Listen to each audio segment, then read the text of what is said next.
हेमाडपंथी दैत्यसूदन मंदिर, या मंदिरात भगवान विष्णूची मूर्ती आहे।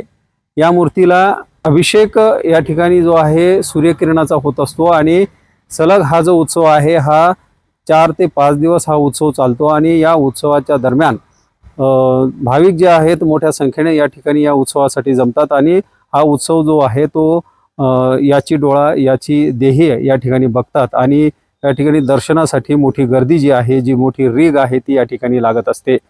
लोणार सरोवर तसं जगप्रसिद्ध आहे खाऱ्या पाण्याच्या सरोवरासाठी, त्याचबरोबर या परिसरात मोठ्या प्रमाणात जे आहे हेमाडपंथी मंदिरं आहेत, त्यातीलच हे एक मंदिर आहे। आपण या ठिकाणी बघू शकताय विष्णूजींचं हे मंदिर आहे। हे हेमाडपंथी मंदिर या पाषाणात या ठिकाणी बनवलेलं आहे, आपल्याला या ठिकाणी बघायला मिळतं। मोठी नक्षीदार काम जे आहे ते या मंदिराच्या खांबावर या ठिकाणी बघायला मिळतं आणि श्री विष्णू यांची जी मूर्ती आहे यांच्यावर जे सूर्याची जी किरणं आहेत ते डोक्यापासून तर पायाच्या नखापर्यंत अशा पद्धतीनं सूर्यकिरण जे आहे ते पडतात आणि या हे जे दृश्य पाहण्यासाठी सातत्यानं जे आहे मोठ्या प्रमाणात नागरिक जे आहे, भाविक जे आहे, मोठी गर्दी जी या ठिकाणी करत असतात।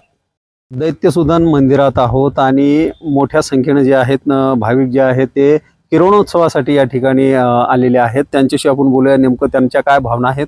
व काय सांगाल आपण, या ठिकाणी जे आहे विष्णूची मूर्ती आहे त्यांच्या डोक्यापासून तर पायापर्यंत किरण पडतात, सूर्याचे किरण पडतात। हा उत्सव 5 दिवसापासून चालतो। तुम्ही कुठून आलात आणि काय तुमच्या कामना आहेत? मी संदीप आदमाने, माझे सर्व सहकारी मित्र आहेत। आम्ही नेवासा शनी शिंगणापूर या ठिकाणाहून आलेलो आहोत। तर आम्हाला फक्त लोणार सरोवर हे ठिकाण माहिती होतं। एक जणांनी सांगितलं इकडं असा स्पॉट आहे म्हणून आम्ही इकडे वळलो। परंतु ज्यावेळेस या मंदिरामध्ये आम्ही आलो आणि इथली महती समजून घेतली त्यावेळेस खऱ्या अर्थाने धन्य झालो की असा एक अनमोल क्षण आपल्या जीवनामध्ये येईल असं वाटलं नव्हतं आज। आणि खरंच खूप छान वाटलं की जे सूर्यकिरण विष्णूंच्या डोक्यापासून तर पायापर्यंत पडतात ते दृश्य अतिशय विलोभनीय असं वाटलं आणि खूप आनंद या ठिकाणी वाटला, समाधान वाटलं। निश्चितच जे आहेत दुसरे पर्यटक आपल्या सोबत आहेत ते त्यांच्या भावना जाणून घ्या।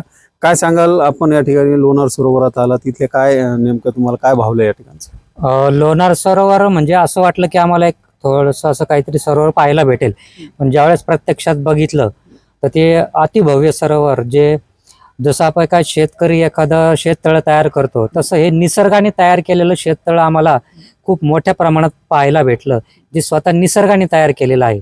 असं शेततळ आम्ही म्हणजे असं सरोवर आमच्या जीवनामध्ये कधीच पाहिलं नव्हतं।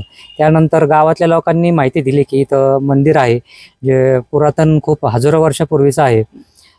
मंदिर पाहिल्यानंतर म्हणजे पाहण्याच्या अगोदर असं वाटलं होतं की एखादं 200-300 वर्षापूर्वीचं मंदिर असेल, पण ज्यावेळेस या मंदिराची ठेवण बघितली त्यावेळेस खूप आश्चर्य वाटलं की असं मंदिर आपण हजारो वर्षापूर्वीचं मंदिर पाहिलेलं नाही। ज्याची जी कलाकुसरी ती हेमाडपंथी आहे आणि याचं जे कोरीव काम आहे ते खूप वर्षापूर्वी आणि खूप सुंदर पद्धतीने केलेलं आहे, जे आहे त्या स्थितीतच आहे। आणि मंदिर त्याच्यानंतर जी विष्णूची जी मूर्ती आहे ती पाहून सुद्धा खूप प्रसन्न वाटलं की साक्षात विष्णू भगवानांचं दर्शन होतं आणि जी खूप पुरातन 1000 वर्षापूर्वीची घडवलेली आहे तिचं दर्शन आज घडलं, आम्हाला झालं आणि खूप छान वाटलं हा परिसर पाहून। निश्चितच तर लोणार सरोवर हे जागतिक खाऱ्या पाण्याचं 3ऱ्या क्रमांकाचं सरोवर आणि एवढं मोठं सरोवर असताना त्याच्या परिसरात जे आहे हेमाडपंथी मंदिरं मोठ्या, त्यांचा जो विस्तार जो आहे तो मोठ्या प्रमाणात आहे। आणि एक दैत्यसूदन मंदिर त्यात विशेष म्हणजे विष्णू यांचं मंदिर, ज्यात सध्या किरणोत्सव साजरा केला जात आहे। कारण 15 तारखेपासून तर 20 तारखेपर्यंत चालणाऱ्या या किरणोत्सव महोत्सवासाठी भाविक जे आहेत मोठ्या संख्येने या ठिकाणी येत आहेत। कारण विष्णूंच्या डोक्यापासून तर पायापर्यंत सूर्याची जी किरणं आहेत ती काही क्षण जे आहेत ते या ठिकाणी असतात आणि ते जो क्षण आहे तो क्षण पाहण्यासाठी भाविक या ठिकाणी मोठी गर्दी करत आहेत। दीपक मोरे, नवराष्ट्र, बुलढाणा।